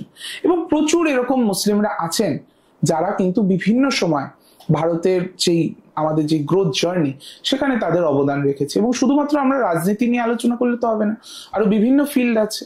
অনেক মুসলিমরা আছে যারা বিভিন্ন সফটওয়্যার ডেভেলপ করছে, অনেকে খুব বড় বড় ডাক্তার আছে, অনেকে বড় সায়েন্টিস্ট আছে, তারা কাজ করছে। কিন্তু আমাদের প্রতি, হিন্দুদের আর মুসলিমদের প্রতি আমাদের একটা যে ভয়াবহ সিচুয়েশন রয়েছে, তো সেটা কি কোনোদিন কমবে না, আরো বাড়বে? সেটাকে কমাতে হবে। একটা টাইমে জিনিসটা তো বেড়েছিল, আমি বললাম এটা একটা ঐতিহাসিক সত্য। আমাদের যেই ধরো কলকাতাতে 16ই অগস্ট 1946 গ্রেট ক্যালকাটা কিলিংস হয়েছিল, ঠিক আছে? কলকাতায় একদম পুরো রাইট হয়েছিল। পরবর্তীকালে নোয়াখালীতেও হয়েছিল। তো সেই জিনিসগুলো তো হয়েছিল, তখন প্রচুর হিন্দু মারা গেছিল, মুসলিমরাও মারা গেছিল। রাইট হলে তো সব দিকেই মারা যাবে। প্রচুর মহিলারা তারা রেপড হয়েছিল। এগুলো সমস্ত কিছু, এগুলো ঐতিহাসিক সত্য। তারপরে কিন্তু একটা সিনেমা দেখানো হতে যাচ্ছে বেঙ্গল, সেটা তো মিথ্যে করে দেখালে তো হবে না। কিন্তু ওটা তাহলে বাংলাদেশ চলতে দেওয়া হলো না, বেঙ্গল না ফাইলস না একদমই ওটা ব্যান্ড হয়নি। তো মানুষের যদি না দেখতে যায় কিছু করার না, ওটা ব্যান্ড করে দেওয়া হয়েছে। একদমই ব্যান্ড হয়নি। তো এটা মিথ্যাচার। হল পায়নি তো, ডিরেক্টর বলছে আমি হল যদি না পায়, তো যদি হল পাওয়ার মতো সিনেমা না হয় তাহলে হল পাবেন না। নাকি ট্রেলার চলাকালীন পুলিশ এসে পারমিশন থাকে না না না পারমিশন, ওটা যেটা হয়েছিল সেখানে সেই হলের লোকজন, হলের মালিকরা তারা মানে সেটা একটা হল ছিল না, একটা হোটেলে হচ্ছিল। তো সেখানে একটা স্ক্রিনিং হচ্ছিল বোধহয় ট্রেলার। তো সেখানে পরবর্তীকালে পারমিশনটা উইথড্র হয়েছে। এবার সেটা তুমি বলতেই পারো যে এটার পেছনে প্রচুর রাজনৈতিক চাপ ছিল, রাজনৈতিক চাপ থাকতেই পারে, কিন্তু প্রশাসন কি এটা ব্যান করেছিল? উত্তরটা না। তাহলে কেন চললো না? বিজেপি তো অনেক কিছু করার চেষ্টা করলো, বিজেপি ওটা হোয়াটসঅ্যাপে পাঠিয়ে দিল, ফ্রি স্ক্রিনিং করলো, এত কিছু করলো। আমি নিজেও ফিল্মটা দেখেছি, আমি দেখেছি ফিল্মটার মধ্যে চূড়ান্ত লেভেলের মিথ্যাচার রয়েছে, পুরোটাই মিথ্যা কথা রয়েছে, পুরোটা মিথ্যা কথা আছে বলছি না, সেটাকে যেভাবে দেখানো হয়েছে। এবং শুধুমাত্র এটা কোনো পিরিয়ড ড্রামা নয়, কিন্তু এটার সাথে দেখানো হচ্ছে যে আমাদের পশ্চিমবঙ্গের মুর্শিদাবাদ সেখানে পুরো একদম মানে পুরো ইসলামিক স্টেট হয়ে গেছে, এরকম একটা দেখানো হচ্ছে। তো সেই মিথ্যাচারটাকে, সেটাকে আমি বিরোধিতা করছি। যদি এটা সত্যি, এটা যদি বলে যে এটা একটা ওয়ার্ক অফ ফিকশন, তাহলে হতেই পারে, দেখাতেই পারো। তো তুমি বলছো এটা ইতিহাস এবং এটাই বর্তমান, আমার তাতে আপত্তি আছে না। কিন্তু 46 সালে যেটা ঘটনাটা দেখা, কিন্তু ওটা তো ঠিকঠাক দেখানো হয়েছিল না। সেটা যদি দেখানো হতো, এমন ভাবে দেখানো হচ্ছে যেন গোপাল পাঠা হচ্ছে মানে তিনি মানে মুসলিমদের মারার জন্যই আছেন, মানে মুসলিমদের কিলার, এরকম ভাবে দেখানো হচ্ছে। তো তা নয়, তিনি একজন আদর্শ গান্ধীবাদী একজন নেতা ছিলেন, এবং গান্ধীজি তো সেই সময় পিসের কথা বলতেন। তো উনি চেয়েছিলেন হিন্দু মুসলিম ইউনিটি থাকুক, এবং যখন একটা রাইট লেগেছিলেন, তিনি হিন্দু যারা ছিলেন বা সমাজে মানে এই পুরো বিষয়টায় তিনি হিন্দুদের বাঁচানোর চেষ্টা করেছিলেন, যারা এই রাইটারদের থেকে, দাঙ্গাবাজদের থেকে, রাইটারদের থেকে বাঁচানোর চেষ্টা করেছিলেন। তার মানে কি তিনি ইসলাম বিরোধী? তার মানে কি তিনি মুসলিম বিরোধী? তা নয়। কিন্তু আপনারা যদি মানে গোপাল পাঠার পরবর্তীকালে তার যদি কিছু ভিডিওস, সেগুলো অ্যাভেলেবেল আছে, সেগুলো মানুষের দেখা উচিত। এবং গোপাল পাঠার যিনি নাতি, আমি যদি নামটা খুব ভুল না করি, শান্তনু মুখোপাধ্যায় তার নাম, তিনি নিজেও বলেছেন যে আমার দাদুকে, আমার ঠাকুরদাকে ভুলভাবে পোর্ট্রে করা হয়েছে। তো সেইটাই আমি বলছি। এবং এই ফিল্মটা একটা পেড ফিল্ম, এই ফিল্মটা একটা বিজেপির প্রপাগান্ডা ফিল্ম, এটা সবাই জানে। বিজেপি লাফাচ্ছে এটার প্রচারের জন্য, উদ্বাহু নৃত্য করছে এই একটা ফিল্মকে প্রচার করার জন্য, এরকম। এবং এটা তো একটা সিরিজে চলছে, একটার পর একটা। এর আগে কেরালা ফাইলসে প্রথমে দেখিয়েছিল কত 15,000 নারী তারা নাকি মানে তাদেরকে নাকি কনভার্সন করে। কিন্তু যে ডিরেক্টর সে তো কাশ্মীর ফাইলসও বানিয়েছে, কিন্তু কাশ্মীরের যেটা দেখানো হয়েছে ওটা তো ঠিক, সেখানেও ঠিকঠাক দেখানো হয়নি, প্রত্যেকটাতে অতিরঞ্জিত করেছে। আমার এটাই বক্তব্য, সে তো করতেই পারে। আমি কাশ্মীর ফাইলসও দেখেছি, কেরালা ফাইলস আমার দেখার সুযোগ হয়নি। 3 জন নাকি এরকম কেস ছিল, সেই 3টাকে উনি 15,000 করে দিয়েছেন। যাই হোক, তো এই ধরনের বোকা মানে, তার মানে একটা ফ্যাক্টস কে তুমি ডিস্টর্ট করলে ভাই আপত্তি থাকবে। তাহলে তুমি বলো যে এটা আমার একটা ওয়ার্ক অফ ফিকশন না। কিন্তু ডিরেক্টর তো ক্লেম করেছে যে বেঙ্গলে, ডিরেক্টর কোন ডিরেক্টর? বিবেক অগ্নিহোত্রী। সে আজকের দিনে বিজেপির থেকে টাকা খেয়ে এইসব ফিল্ম করছে, আগে তো সফট পর্ন ফিল্ম বানাতো, তাই না? তো বিবেক অগ্নিহোত্রীকে নিয়ে এখানে আলোচনা করে সময় নষ্ট করে লাভ নেই। এইটা সম্পূর্ণ একটা বিজেপির প্রপাগান্ডা, সেটাকে তিনি করেছেন। তার এমনি, আমি এমনি ফিল্মের ক্রিটিক নই, ওই জন্য সেটা নিয়ে আমার বক্তব্য নেই, কিন্তু তিনি বলছেন যে এটাই সত্যি, এটাই বাংলার রিয়েলিটি, সেখানে আমাদের আপত্তি। তিনি যদি বলেন এটা আমি একটা আমার ইমাজিনেশন থেকে করেছি, তিনি একটা গল্প, তিনি তার গল্প তিনি করতেই পারেন, কেউ বারণ করেনি। আর সত্যি বাংলাতে তো এটা তো হয়নি, মানে কি বলে, ব্যান্ড হয়নি তো ফিল্মটা, কোনো স্ক্রিন পাইনি বাংলাতে, স্ক্রিন পাইনি, যেটা দেখায় যে ফিল্মটার তার মানে কোয়ালিটি নেই।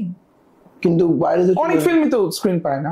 এটা নিয়ে তো আমাদের প্রচুর আন্দোলন হচ্ছে, অনেক বাংলা ফিল্ম স্ক্রিন। ওনার বক্তব্য যে এখন যে পার্টি কেন, মানে বিবেক অগ্নিহোত্রী ফিল্ম করেছে বলে তাকে মানে আলাদাভাবে স্ক্রিন দিতে হবে এরকম কোনো ব্যাপার? ওনার বক্তব্য যে পার্টি থেকে বলা হয়, পার্টি চায় না। আমাদের তৃণমূল কংগ্রেস এই ফিল্মটা যেহেতু একটা প্রপাগান্ডা ফিল্ম, এর বিরোধিতা আমরা করেছি, এটা নিয়ে কোনো অসুবিধা নেই, কিন্তু সরকার এটাকে ব্যান করেনি। দুটোর মধ্যে ডিফারেন্স আছে। আচ্ছা, তৃণমূল কংগ্রেসের এর প্রতি বিরোধিতা আছে, খুব মানে ওপেনলি বিরোধিতা করেছি, কারণ মিথ্যাচারের উপর ফিল্ম, প্রপাগান্ডা ফিল্ম। আমরা মনেই করি না এই সমস্ত মানে রাবিশ কন্টেন্ট মানুষকে দেখানো উচিত। আচ্ছা, সেটা একটা আলাদা বিষয়।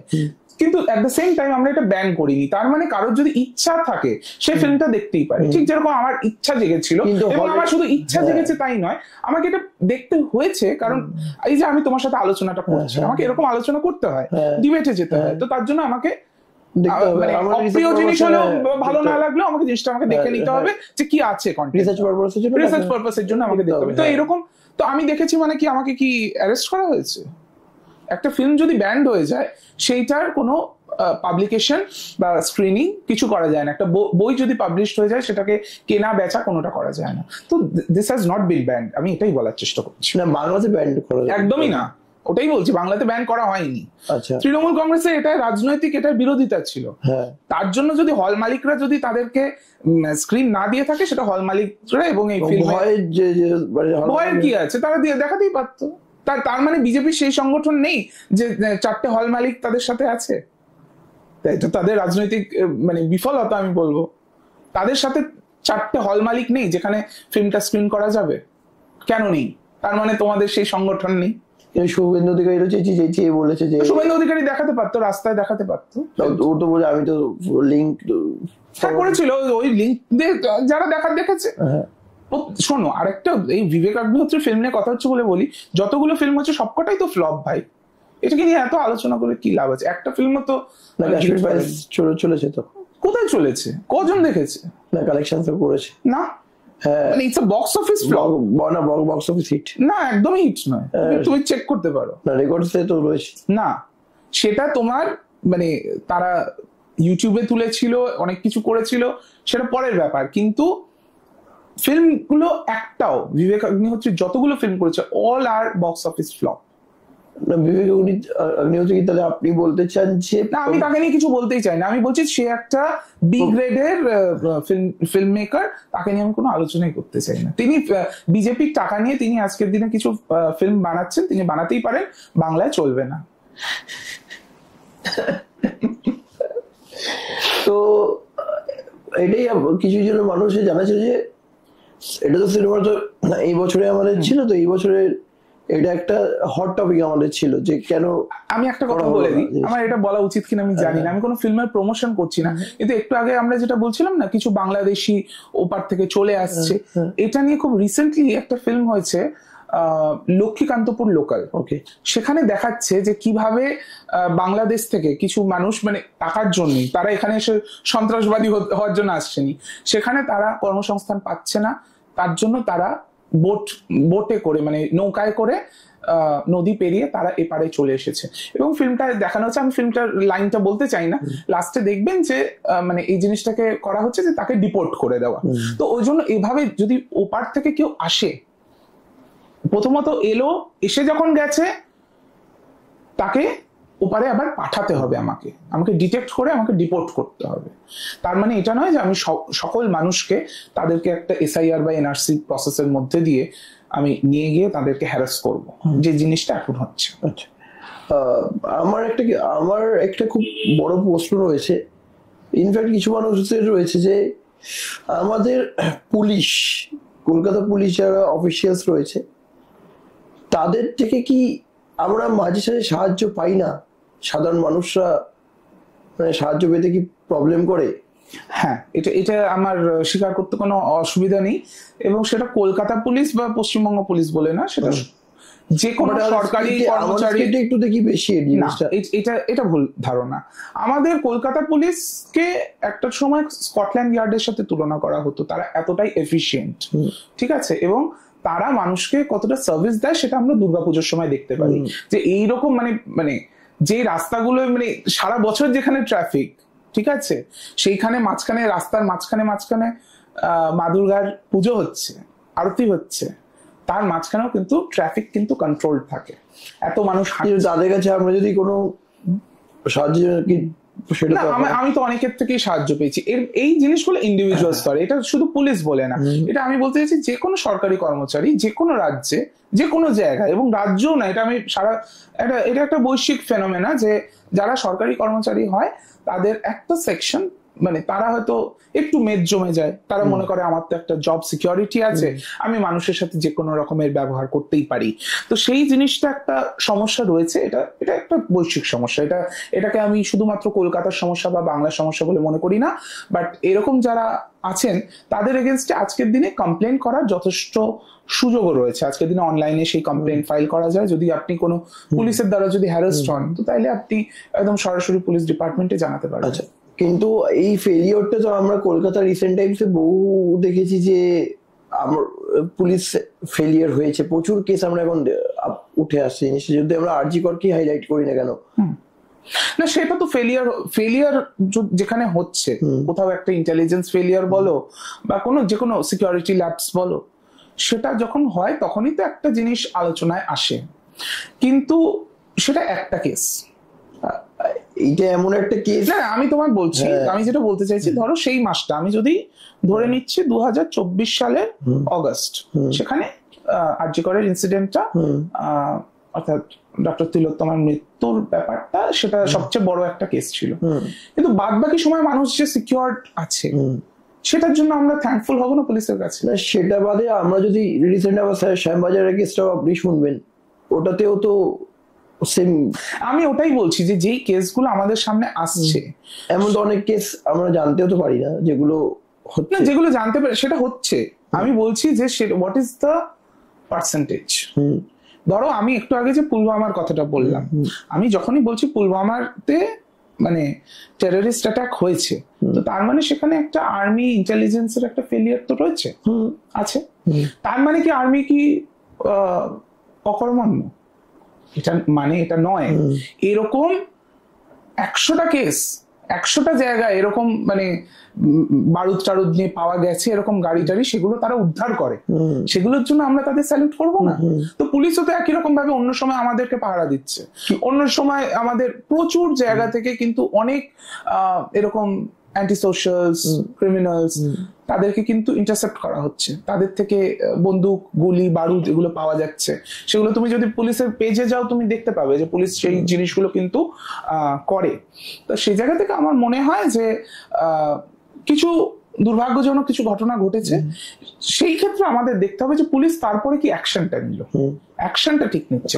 এই অ্যাকশন নেওয়াতে আমার মনে আসলো যে আরজি করের যে কেসটা আমি বলছিলাম, আরজি করের কেসে আমরা ওপেনলি দেখতে পাই যে পুলিশ অফিসিয়ালসরা ভিকটিমের বাড়িতে গিয়ে তাদেরকে কাইন্ড অফ ক্যাশ দেওয়ার কথা বলা হয়েছে, on a paper of the নোটে মিডিয়ার আছে, প্লাস আমরাও দেখতে পেয়েছি। না, এই জিনিসটা পরবর্তীকালে ভিকটিমের মা বাবা এটা বলেছে, তারা প্রথমে এই কথা বলেনি, তাদের বেশ কনফ্লিক্টিং বক্তব্য এসেছে। আমি সেই মা বাবাকে আমি আজকে এমন কোনো কথা বলবো না যেটা মানে কন্যাহারা মা বাবা তারা দুঃখ পাবেন, কিন্তু একথা ঠিক যে তারা বিভিন্ন সময় বিভিন্ন রকম বয়ান দিয়েছেন। না, কিন্তু আমরা তো একটা ভিডিও ফুটেজ, না ভিডিও ফুটেজে তারা বলছে মহিলা পুলিশ অফিসার, নাম নিচ্ছি না ওনার, আমি উনি গিয়ে একজন মহিলা অফিসার হয়ে উনি ব্রাইব। না, আমার মনে হয় এরকম কিছু আমার জানা নেই, যদি এটা আমাকে বলতে পারো, আমার এটা জানা নেই। বাট তারা এই কথা বলে, তারা তো এমন মুখ্যমন্ত্রীর নামেও বলেছেন যে মুখ্যমন্ত্রী এসে টাকা অফার করেছে, ওটা তো ভিডিও দেখেছি। হ্যাঁ, ওরকম কথা ওনারা বলেছেন। তো মুখ্যমন্ত্রী তাদের বাড়ি গেছে, মুখ্যমন্ত্রী তো যাবেই তাদের বাড়িতে। আর মুখ্যমন্ত্রী কি বলেছিলেন সেটা তিনি নিজে বলেছেন যে আমি তিলোত্তমার নামে বা অভয়ের নামে আমি কিছু একটা, যদি ফ্যামিলি যদি কিছু একটা করতে চায়, কোনো একটা স্মারক বা কিছু, সেটা করার জন্য সেই দায়ভারটা রাজ্য সরকার নেবে।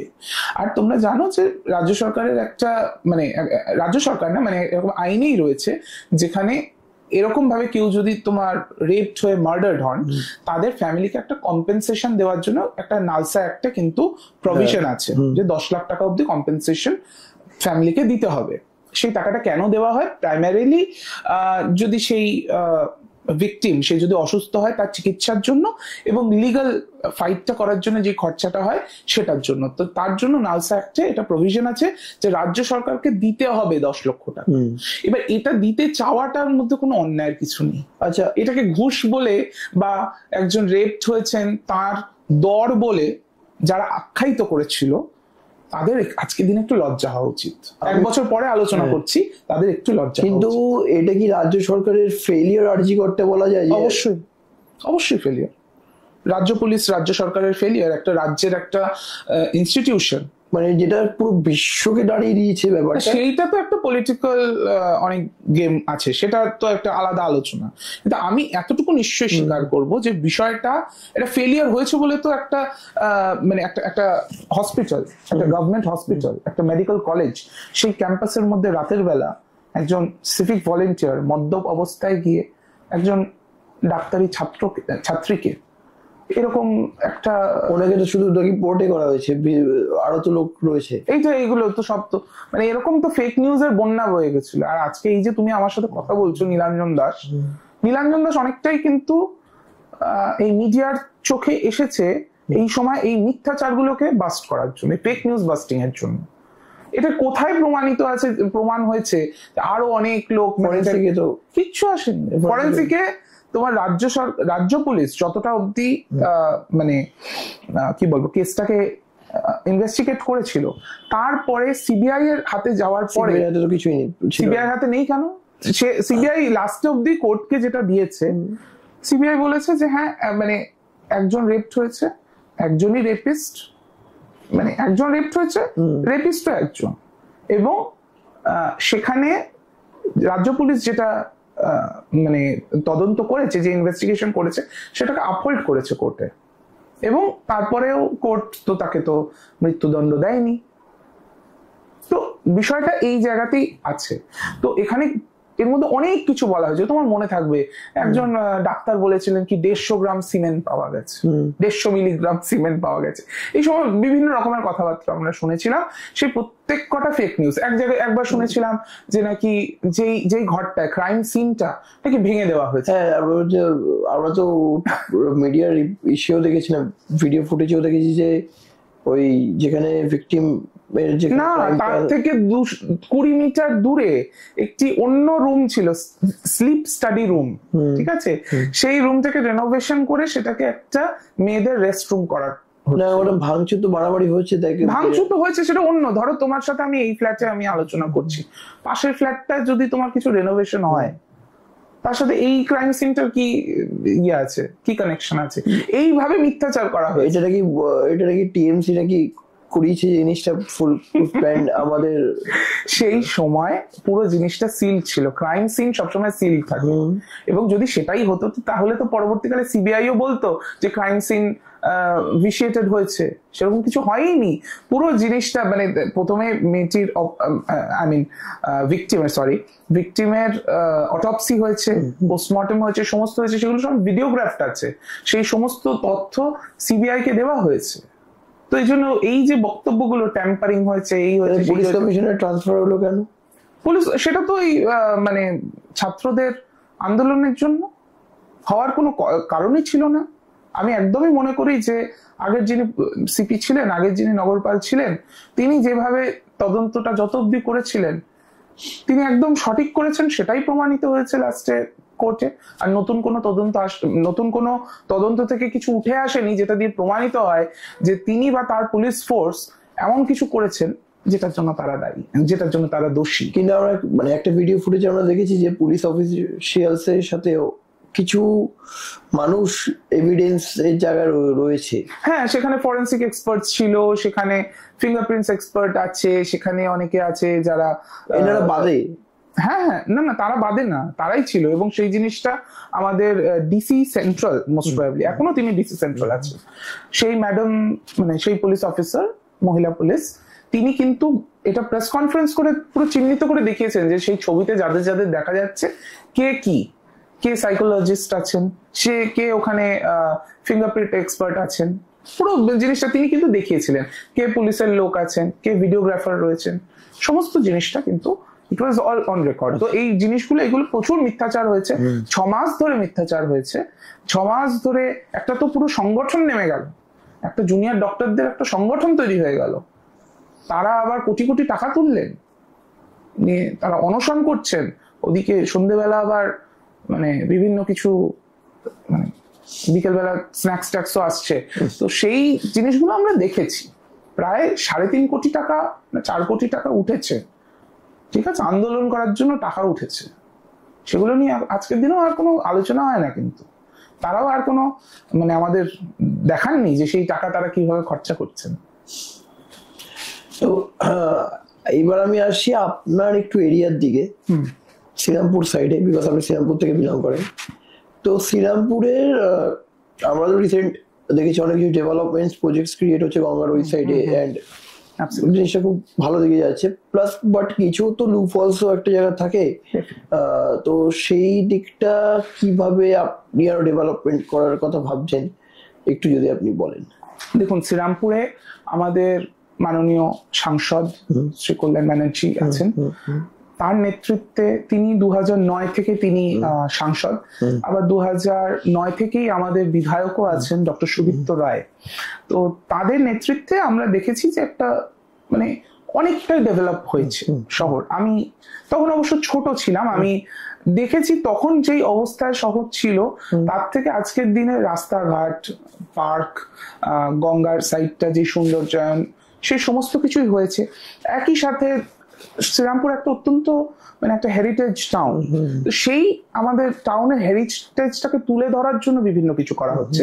সেটা আমাদের মাহেশের মানে রথযাত্রাকে কেন্দ্র করে বলুন, আমাদের সেখানে আপনারা জানেন যে সেখানে রথে এখন তো মাননীয় মুখ্যমন্ত্রীও আসেন, তো সেটাকে নিয়ে 1 মাসের মেলা হয়। আমাদের এই ক্রিসমাসের সময় এখন কিন্তু পার্ক স্ট্রিটের সাথে সাথে শ্রীরামপুরে আমাদের সেন্ট ওলাফ চার্চ আছে, তো সেখানেও আমাদের পুরো একটা ক্রিসমাস ফেস্টিভ্যাল একটা করা হচ্ছে, হেরিটেজ ফেস্টিভ্যাল। সেখানে শ্রীরামপুরে অনেক কিছুই আছে। শ্রীরামপুরের কলেজ আমাদের যেটা, সেখানে উইলিয়াম ক্যারি প্রথম তিনি প্রিন্টেড বই তিনি তৈরি করেছিলেন, বাংলা ভাষার প্রথম প্রিন্টেড যেই সংকলন সেটা কিন্তু উইলিয়াম ক্যারি করেছিলেন শ্রীরামপুর কলেজে। তো সেই জিনিসগুলোকে আস্তে আস্তে মানুষের কাছে তুলে ধরার একটা চেষ্টা।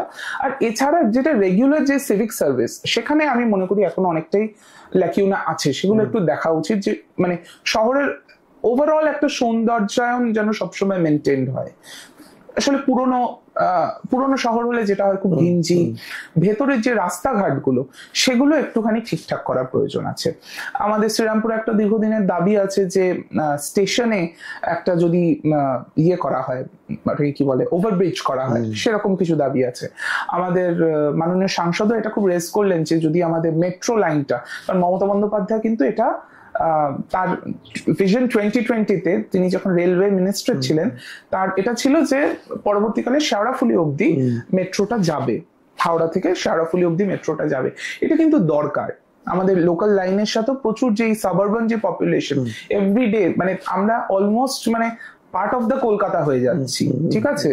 এবং সেটা যদি মেট্রো হয়ে যায়, এখন যেই ডিস্টেন্সটা ধরুন আমাকে ট্রাভেল করতে হয় শ্রীরামপুর টু হাওড়া 8 ঘন্টার ডিস্টেন্স, সেটা 15 মিনিট হয়ে যাবে, আরো ফাস্ট হয়ে যাবে। That will just become a satellite town of Kolkata. তো সেই দিকটা আমাদের ডেভেলপমেন্ট করতে হবে। গঙ্গার সাইডে অনেক বড় বড় অট্টালিকা সে তো হচ্ছেই, বড় বড় বিল্ডিংস হচ্ছে, সেখানেও মানে কলকাতা থেকে অনেক মানুষজন যারা একটু নিরিবিলি জায়গা চান, অনেক যার হয়তো কলকাতায় বড় বাড়ি আছে, বড় ফ্ল্যাট আছে, তারা কিন্তু শ্রীরামপুরে গিয়ে একটা করে ফ্ল্যাট কিনছেন। তো এরকমও হচ্ছে। তো সেই জায়গা থেকে আমি মনে করি আগামী দিনে শ্রীরামপুর ডেফিনেটলি যদি নিউ টাউন যদি একটা কলকাতার স্যাটেলাইট টাউন হতে পারে, শ্রীরামপুর আগামী দিনে হতে পারবে। আচ্ছা, আমরা একটু মেইন টাইমে চলে এসেছি, প্রোগ্রামের অনেকটা কথা আমাদের হচ্ছে। তো এইবার এন্ড টাইমে যেতে যেতে একটা ছোট্ট আমার প্রশ্ন রয়েছে। বিহার ইলেকশনসে আমরা দেখলাম যে 2025-এর বিজেপি হোয়াইট ওয়াশ করে দিয়েছে অনেকজনকে, ওরা লাফালাফি করছে বাংলাতেও ঢুকবে। তাহলে কি বাংলাতে আমরা বদল দেখবো 26-এ? তোমাকে একটু 2020-র কথা মনে করিয়ে দিই। 20-তেও তো বিজেপি জিতেছিল বিহারে, এসআইআর ছিল না। এসআইআর ছিল না, কিন্তু তখনও এই জিনিস একই কথা বলা হয়েছিল যে বিহার হয়েছে এবার বাংলা, ঠিক আছে। আর এসআইআর না থাকলেও তখন কিন্তু সবথেকে খুশি মানুষ শুভেন্দু অধিকারী। এখন শুভেন্দু অধিকারী না, এটা দেখায় তিনি ওগুলো দেখান, কিন্তু তিনি জানেন যে তার অবস্থাটা কি। তিনি নিজে এবার বিধায়ক থাকেন কিনা খুব সন্দেহ, ঠিক আছে। আজকে তো আমি দেখলাম আমাদের মাননীয় সাধারণ সম্পাদক অভিষেক ব্যানার্জি, তাকে মিডিয়া একটা কোয়েশ্চেন করেছে যে আপনি কি এবার নন্দীগ্রামে দাঁড়াবেন, তিনি একটু মানে আনসারটা এরকম ভাবেই দিয়েছেন যে দল যেখানে বলবে সেখানে দাঁড়াবো। তো এই থেকে যদি আমি একটা, তার মানে তিনি না বলেননি, তো এরকমটা হতেও পারে যে তিনি দাঁড়ালেন, তো তাহলে তো মানে তার তো খেল খতম এবার। আর আগের বার তিনি লোডশেডিং করতে পেরেছিলেন, প্রত্যেকবার তো আর লোডশেডিং করে জিততে পারবেন না। তার জেতাটা এখনো অব্দি কিন্তু সাবজুডিস, 5 বছর হতে অতিক্রান্ত হতে যায়, এখনো কিন্তু সেই কেসটা সাবজুডিস। যাই হোক, আমি মনে করি যে বিহারে যেই রেজাল্ট হয়েছে তার বাংলাতে কোনো প্রভাব পড়বে না, কারণ বিহারের রাজনীতি বাংলার রাজনীতি সম্পূর্ণ আলাদা। বিহারে একটা জাত রিলেটেড একটা রাজনীতি হয়, আমাদের বাংলায় সেই জাতের কোনো রাজনীতি নেই, কোথাওই নেই, মানে ইনফ্যাক্ট জঙ্গলমহল সাইডেও নেই, মাঝখানে একটু হাওয়া উঠছিল, কিন্তু এখন নেই। তো সেই জন্য আমার মনে করি যে পশ্চিমবঙ্গে এবারেও মমতা বন্দ্যোপাধ্যায় ক্ষমতায় আসবেন, এক। দ্বিতীয় কথা হচ্ছে যে 2020 সালে তোমার মনে থাকবে তখন কিন্তু একটা তৃণমূলের একটা যায় এরকম একটা কিন্তু আলোচনা হচ্ছে, প্রচুর নেতা বেরিয়ে যাচ্ছে দল থেকে, এই শুভেন্দু অধিকারী আরো প্রচুর নেতা যারা আজকের দিনে আবার ফিরে এসেছে, হয়তো আমি তাদের নাম আর করে তাদের বিব্রত করতে চাই না, তো তারা প্রচুর নেতা কিন্তু বেরিয়ে গেছিলেন, মানে মুখ্যমন্ত্রীর ক্যাবিনেটের বড় বড় মন্ত্রী তারা বেরিয়ে যাচ্ছেন, কেউ মেয়র, কেউ ডেপুটি মেয়র, তারা সব বেরিয়ে যাচ্ছেন। হাওড়ার মেয়র চলে গেলেন, বিধাননগরের মেয়র চলে গেলেন, ফরেস্ট মিনিস্টার চলে গেলেন, কয়েকজন সাংসদ চলে গেলেন, তো আমরা সেটা দেখেছিলাম। তারপরে আবার তারা ফিরে এসেছেন, এবং এই সময় কিন্তু আর কোনো বিজেপির দিকে যাওয়ার আর কোনো ঢল আমরা দেখতে পাচ্ছি। তো সেই জায়গায় দাঁড়িয়ে এখন পুরোটাই হচ্ছে মমতা বন্দ্যোপাধ্যায়ের পারফরমেন্স। আর এই এসআইআর কথাটা তুমি যে বলছো, এসআইআর কে আমরা ভয় কেন পাবো বলো? এসআইআর এর উদ্দেশ্য যদি এটাই হয় যে বাংলাদেশি বা মানে অভারতীয়দের চিহ্নিতকরণ করে তাদেরকে বাদ দেওয়া ভোটার লিস্ট থেকে, তাহলে আমরা ভয় পাবো কেন? কিসের জন্য আমাদের ভয় হবে? কিন্তু উদ্দেশ্যটা যদি এটা হয় যে জেনুইন ভোটার যারা তৃণমূল কংগ্রেসের ভোটার তাদেরকে বেছে বেছে বাদ দিচ্ছে, তাহলে তো সেখানে আমাদের লড়াই থাকবেই। সেটাই আমাদের আজকের দিনে, সেটাই আমরা করছি। তার জন্যই এসআইআর এর বিষয়টাতে আমরা এত নিবিড় ভাবে, এসআইআর এর ফুল ফর্ম হচ্ছে বিশেষ নিবিড় সংশোধন, এই নিবিড় ভাবে একমাত্র আছে বিষয়টার মধ্যে তৃণমূল কংগ্রেস। বিজেপিকে মাঠে দেখা যাচ্ছে না। আমি তো বসি, আমি তো আমাদের শ্রীরামপুরের ওয়ার রুমে আমি প্রায় রেগুলারলি বসলাম, এই গোটা মাসটা বসলাম, এবং এখন তো জিনিসটা আরো 10 দিন বসতে হবে। তো এই বিষয়টাই আমরা যেটা দেখতে পাচ্ছি যে বিজেপি কিন্তু মাঠে ময়দানে নেই, মানুষ বেশ চিন্তিত, মানুষ বেশ বিভ্রান্ত, তাদেরকে সহযোগিতা করা, তাদেরকে অভয় দেওয়া, এই পুরোটাই কিন্তু আমরা করছি। বিজেপি অ্যাকচুয়ালি নেই, মানে আমি এটা এতটুকুও বাড়িয়ে বলছি না, বা বিজেপিকে ছোট করার জন্য বলছি না। বিজেপি একটা লিস্ট করে দিয়েছিল যে আমরা নাকি 100% বিএলএ দিয়ে দিয়েছি, বিএলএ মানে বুথ লেভেল এজেন্ট দিয়ে দিয়েছি, কিন্তু কি দেখা যাচ্ছে, প্রকৃতপক্ষে কি দেখা যাচ্ছে, তারা কেউ মাঠে নামছেই না, তারা বিএলওদের সাথে ঘুরছেই না, তারা 1000 টাকা করে নিয়েছে পার ডে, বসে গেছে ঘরে। তো সেই জায়গাতে যেহেতু ময়দানে আছি, আমাদের মানুষকে সেই পরিষেবাটা দিতে হবে, আমাদের এনশিওর করতে হবে যে তাদের নামটা ভোটার লিস্টে ওঠে, প্রত্যেকটা মানুষের যাতে নামটা ওঠে সেটা আমাদের দেখতে হবে, এবং সেটা আমরা দেখছি। তো ওই জন্য আমাদের ভয় পাওয়ার কোনো কারণ নেই। আমি তো দেখো আমাদের দল বলছে যে আমরা মোটামুটি আগের বারও যেরকম সিট পেয়েছি তার থেকে একটা বেশি হলেও পাবো, আমি বলছি আমরা 250-এর উপরে পাবো। আমার বক্তব্য খুব ক্লিয়ার, এখন যা হাওয়া আমি নোটিস করছি, এবং এমন তো না যে আমি শুধু শ্রীরামপুরের মধ্যে ঘোরাফেরা করি, রাজ্যের আইটি উইং এর জেনারেল সেক্রেটারি হিসেবে আমাকে বিভিন্ন জেলাতেও যেতে হয়, তো আমি কিন্তু সব জায়গাতেই কিন্তু আমি কোথাও কোনো বিজেপির হাওয়া দেখছি না, দেয়ার ইজ নো হাওয়া। ওই জন্য শুভেন্দু অধিকারীর মুখ থেকে এত হাওয়া বেরোচ্ছে, তার যতটুকু তিনি বলছেন that is all gas, no substance. তো সেই জায়গাটাতেই আমার মনে হয় যে এবার আবারও আমরা একটা অভূতপূর্ব জয়ের দিকে, চতুর্থবারের জন্য মমতা বন্দ্যোপাধ্যায় মুখ্যমন্ত্রী হবেন, সেটার দিকেই আমরা এগোচ্ছি। আর এই এসআইআরটাকে দেখো, এসআইআরটা যদি একটা ইলেকশন ইস্যু হয়ে যায় তাহলে ইট ইজ অ্যাডভান্টেজ তৃণমূল, কারণ আমি বললাম যে বিজেপি মাঠে ময়দানে নেই। এসআইআরটা তো একটা, এবং টু বি ভেরি অনেস্ট, এটা তৃণমূল কংগ্রেস আমরা যারা কর্মী আমাদের একটা বড় সুযোগ মানুষের সাথে জনসংযোগ করা, আমরা বাড়ি বাড়ি যেতে পারছি মানুষের। নর্মালি তৃণমূল কর্মীরা কেউ কিছু মাইন্ড করবেন না, একটু মাঝে মাঝে একটু বসে যাওয়া, বা অনেক জায়গাতেই নেতা কর্মীদের একটু মেদ জমে যাওয়া, মানে যেহেতু দীর্ঘদিন ধরে একটা পার্টি যদি 14 বছর ধরে ক্ষমতায় থাকে, তাহলে তাদের একটা কাজ করার সেই যে মানে মানসিকতাটায় একটা কিন্তু জং পড়ে, তো এইটা একটা খুব মানে আইডিয়াল অপরচুনিটি হলো আমাদের কাছে সে মানুষের সাথে আবারও সংযোগটা ডেভেলপ করা। আচ্ছা, তো সেই জন্য আমি মনে করি যে এসআইআর হওয়ার পরেও এটার মধ্যে যদি কোনো ভোট চুরির ব্যাপার না থাকে তাহলে আমরা হই হই করে জিতছি। আচ্ছা, আমার লাস্ট একদম যেটা একটা ছোট্ট বক্তব্য ছিল, সেটা হচ্ছে যে পার্থ বেরিয়েছেন জেল থেকে, ওনার কিছু বক্তব্য আমরা শুনতে পেয়েছি, ওগুলো নিয়ে আপনার কি মত? দেখুন, উনি ভালোবাসা, প্রেমিক, এই বিষয়, প্রেমিকাকে নিয়ে যে আলোচনাগুলো করেছেন, সেটা আমি মনে করি এটা যেটা হচ্ছে আজকের দিনে এটা ভালো হচ্ছে যে নেতারা একটা অন্য শ্রেণীর মানুষ, তাদের কোনো প্রেমিক প্রেমিকা থাকবে না বা তাদের কোনো বিবাহ বহির্ভূত সম্পর্ক থাকতে পারে না। মদন মিত্রকেও দেখা যায়, হ্যাঁ, মদন দা তো চিরকালই ও লাভলি, মানে উনি অত্যন্ত ব্যাপারটা নিয়ে ক্যাজ আর কি।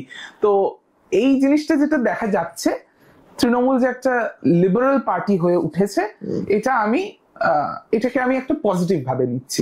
তবে তার যে কুকর্ম বা তিনি যেভাবে একটা প্রজন্মের কে নষ্ট করলেন, তিনি এবং তার যে সাকরেতরা মিলে যেই ভাবে এডুকেশন সিস্টেমটাকে যেভাবে ক্ষতিগ্রস্ত করেছেন, তার জন্য আমি একজন বাংলার একজন যুব সমাজের একজন প্রতিনিধি হয়ে তাকে আমরা ক্ষমা করতে পারবো না। তৃণমূল কংগ্রেস আজকে স্পষ্ট বলে দিয়েছে পার্থ চট্টোপাধ্যায়ের সাথে আমাদের কোনো তার ছায়াও মারাবে না, এটাই আমাদের দলের স্ট্যান্ড। কিন্তু তিনি এখনো অব্দি বিধায়ক আছেন, তিনি বেলে তিনি মুক্ত হয়েছেন, সেটা একটা লিগ্যাল প্রসেস, তিনি বেল চাইতেই পারেন, কোর্ট তাকে বেল দিয়েছে, অবশ্যই তিনি অনেকদিন সাজা তিনি ফেসও করেছেন। তো এই জায়গাটা আমি এতটুকুই বলবো যে পার্থবাবু তার যে ব্যক্তি জীবনটাকে যদি আপনি অ্যানালাইজ করেন, আমি এটা মনে করি যে এতে বরঞ্চ ভালোই হলো যে এরকম মানুষের মধ্যে এরকম একটা চিন্তা ভাবনা ছিল যে এর একটা অন্য শ্রেণীর, ঠিক আছে, সেই জিনিসটা থেকে, কারণ মানুষ তো দেখে এসছে না, মানুষ বড় লিডার বলতে ধরুন আপনি বুদ্ধবাবুর কথাই যদি বলেন, মানে এরা হচ্ছে একদম মানে কি বলবো, মানে ভদ্র সমাজের বাঙালির একটা মানে এটা অন্য একটা রিপ্রেজেন্টেশন তারা ক্যারি করেন। মমতাদির কথাও যদি বলেন, তিনি একদম একটা লড়াই করে আসা একজন মানুষ, অবিবাহিতা, তো তাকে একটা অন্যভাবে তারা দেখেন। কিন্তু সাধারণ মানুষের মধ্যে, তাদের মধ্যে যে প্রেম, ভালোবাসা, অন্যান্য সম্পর্ক সবকিছুই থাকে, এটা যে একটা পার্ট অফ লাইফ অনেক মানুষের মধ্যেই যে এটা আছে, and it's is a normal thing, সেই জিনিসটাকে এই যে নর্মালাইজ করা হয়েছে, সেটার জন্য আমি খুব খুশি। আমার একদম প্রোগ্রামটা শেষ করতে হবে এখন, কারণ আমরা কথা বলতে থাকলে অনেক কথা বলেছি। একদম আমার খুব ভালো লাগলো আপনি যে এসেছেন, এত দূর থেকে আমার স্টুডিওতে আসার জন্য থ্যাংক ইউ। অনেকটা দূর থেকে এসেছেন, একদম। এন্ড ভালো লাগলো আপনার সাথে কথা বলে। আশা করছি কোনো আরেকটা এপিসোড আপনি আবার আসবেন। শিওর। থ্যাংক ইউ আসার জন্য, এন্ড ভালো থাকবেন। এন্ড আমরা আজকে এখানে প্রোগ্রাম এন্ড করছি। Thank you.